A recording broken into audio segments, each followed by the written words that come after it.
Late summer, Louisiana, 1912. A group of children wander along the edge of a swamp while their parents fish nearby. The air is thick, the water is still, and at some point the children return to the adults. But one of them doesn't. 4-year-old Bobby Dunbar is gone, and no one can say exactly when he disappeared. Some stories fade with time, others refuse to disappear. Tonight, we step into the shadows. Hey, truth seekers. I'm Joe, and welcome back to the Shadows of Truth, the place where we explore strange mysteries, historical cases, and the stories that make you stop halfway through and say, something doesn't feel right here. The Dunbar family lived in Opelousas, Louisiana in 1912. It was a small community where people knew their neighbors and news traveled quickly. Bobby's parents were Percy and Leslie Dunbar, and Bobby himself was 4 years old. Curious and energetic, and exactly the kind of child who liked exploring. One summer day, the Dunbar family went fishing near Swayze Lake. Now, if you've ever seen a Louisiana swamp, you know that it can be beautiful, but it could also be dangerous. The water is dark and murky, and the shoreline is muddy. Trees and brush grow thick along the edges of the lake, and wildlife is everywhere. At some point during the day, several of the children began wandering around the area together. They explored along the shoreline and through the nearby trees, the way kids often do when adults are busy talking or fishing. Bobby had been seen with them earlier, but when the group eventually came back, Bobby wasn't with them. At first, no one panicked. People assumed he was still somewhere nearby, that maybe he had wandered back toward the lake, or maybe he was playing somewhere close. But as the minutes passed, something became very clear, that no one had seen Bobby for quite some time. And suddenly, the adults realized that something was very wrong. Within hours, the quiet fishing trip turned into a massive search effort. Neighbors arrived first, then volunteers from nearby towns. Soon, hundreds of people were combing the woods and the shoreline around Swayze Lake. Boats dragged the lake looking for any sign of the missing boy. Bloodhounds were brought in to track Bobby's scent, but they ran into a problem.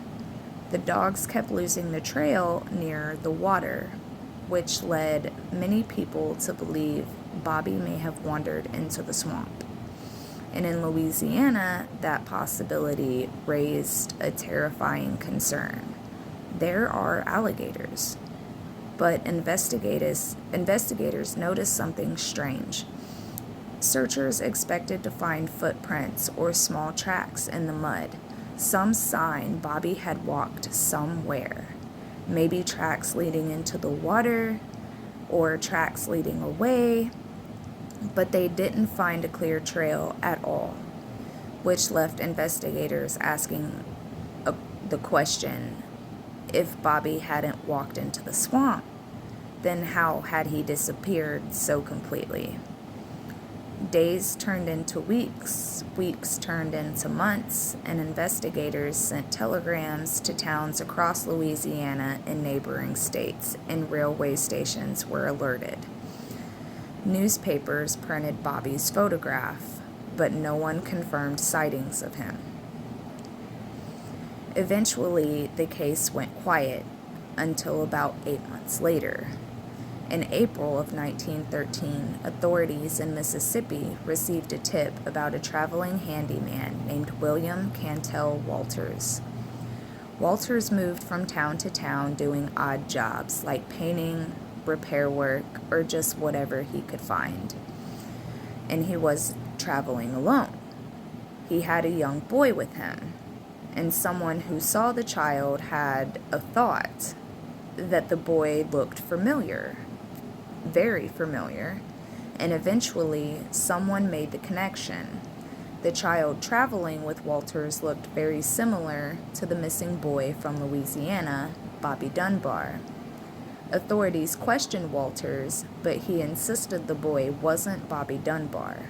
He said the child's name was Bruce Anderson, and according to Walters, Bruce's mother had allowed him to take the boy traveling temporarily while he worked.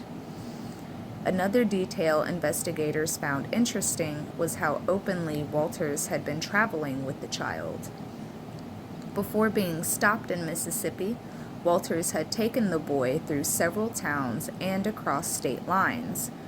They had been seen in public together many times, which isn't exactly what you might expect from someone trying to kidnap a boy.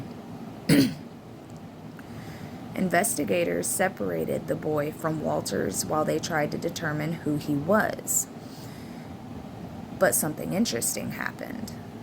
According to the reports from the time, the child became extremely upset when Walters was taken away from him, and he cried for him, which made the situation more confusing, because if Walters had truly kidnapped Bobby Dunbar, you might expect the child to be afraid of him. Instead, the boy seemed deeply attached to Walters. Percy and Leslie Dunbar rushed to Mississippi. Everyone expected an emotional reunion. But when they first saw the boy, the moment was awkward, to say the least.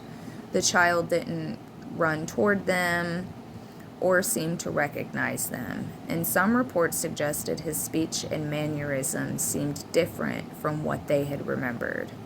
But 8 months is a long time in the life of a 4-year-old, and children change at a rapid pace.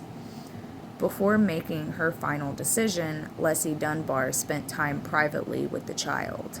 She had bathed him, dressed him in clothing that had belonged to Bobby, and the Dunbars bought him new toys and other things that a young boy might enjoy, and eventually Leslie Dunbar publicly said that she believed that the child was her son. At that point, many people believed that the mystery had finally been solved, but the story was nowhere near over, because another woman stepped forward, and her name was Julia Anderson. She had claimed that the child everyone believed was Bobby Dunbar was actually her son. Julia testified that the boy's real name was Bruce Anderson. She said she had allowed William Walters to take Bruce traveling temporarily while he had worked. But after Walters had left with the boy, she didn't see her son again for quite some time. Julia also faced another concerning issue. She had very little legal support compared to the Dunbar family. The Dunbars had strong legal representation and community backing, and Julia Anderson just didn't, which meant the courtroom was far from an even fight.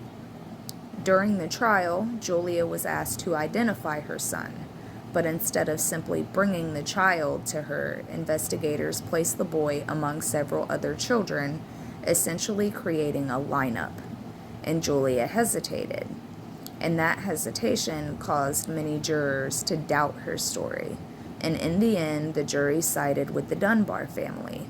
William Walters was convicted of kidnapping, and the boy was officially declared Bobby Dunbar. For decades, the story was told as a miracle, a missing child who had been found. But nearly 90 years later, a descendant named Mary Dunbar Cutright began researching the case while writing a family history. And the more she read about the old newspaper reports and court records, the more uncomfortable she became.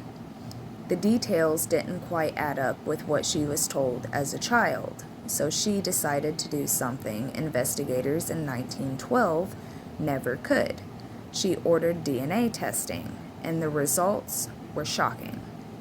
The man who had lived his entire life as Bobby Dunbar was not biologically related to the Dunbar family, which means the child taken from William Walters was almost certainly Bruce Anderson.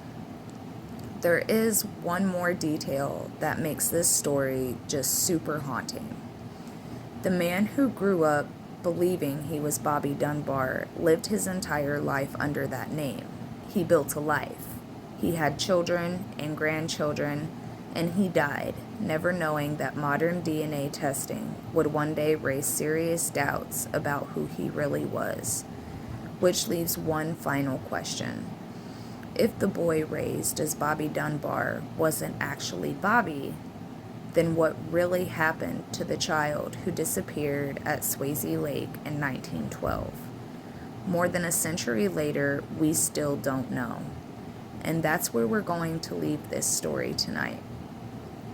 If you enjoy strange mysteries like this one, you found your people here on the Shadows of Truth.